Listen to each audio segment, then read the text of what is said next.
திராவிட முன்னேற்றக் கழகத்தின் தலைவரும் தமிழக முதல்வருமான ஸ்டாலின் அவர்கள் 2026 சட்டசபை தேர்தல் முடிந்த பிறகு ஆளுநரிடம் ராஜினாமா கடிதத்தை கொடுப்பார்.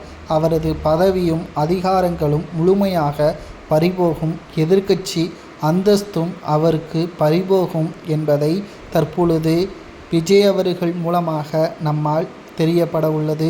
ஏனென்றால் 2026 சட்டசபை தேர்தலில் தமிழக வெற்றிக் கழகத்தின் தலைவர் விஜய் அவர்கள் மிகப்பெரிய ஒரு மாற்றத்தை தமிழக அரசியலில் கொண்டு வரப் போகிறார்.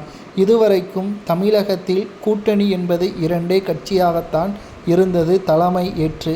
ஒன்று திமுக, மற்றொன்று அதிமுக. தற்பொழுது தமிழகத்தில் தமிழக வெற்றிக் கழகம் வந்த பிறகு திமுகவிற்கு நெருக்கடியை ஏற்படுத்தும் விதமாக காங்கிரஸ் தற்பொழுது அழுத்தம் கொடுத்துள்ளது. 2011ஆம் ஆண்டிலேயே கிட்டத்தட்ட 60 தொகுதிகளை கேட்டு பிரச்சனையை ஆரம்பித்தது. தற்பொழுது 2021இல் வெறும் 25 தொகுதிகளை மட்டும்தான் காங்கிரசிற்கு ஒதுக்கீடு செய்தது திமுக.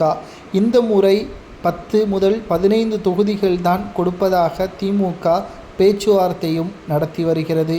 மேலும் அதிமுகவுடன் காங்கிரஸால் கூட்டணி வைக்க முடியாது.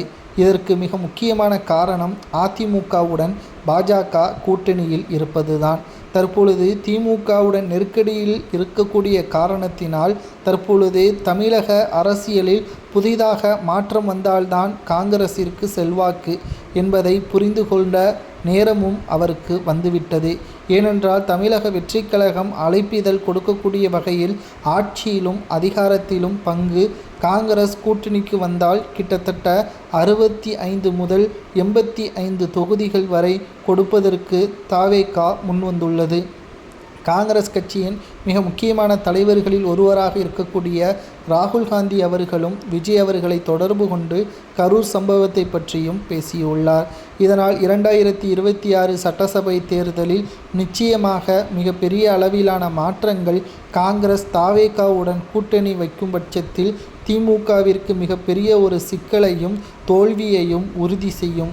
அப்படி தோல்வி அடையக்கூடிய வகையில் திமுக ஏற்பாடுகள் அனைத்திற்குமே சிக்கலாக மாறிவிடும். அவர்கள் ஊழல் வழக்கில் கைது செய்யப்படுவார்கள்.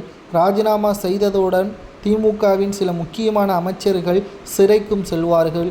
திமுகவின் கூட்டணியில் இருக்கக்கூடிய காங்கிரஸ், விசிக இன்னும் ஒரு சில மாதத்தில் அந்தர்பல்ட்டி அடிக்கும் என்பதை நம்மால் பார்க்க முடிகிறது.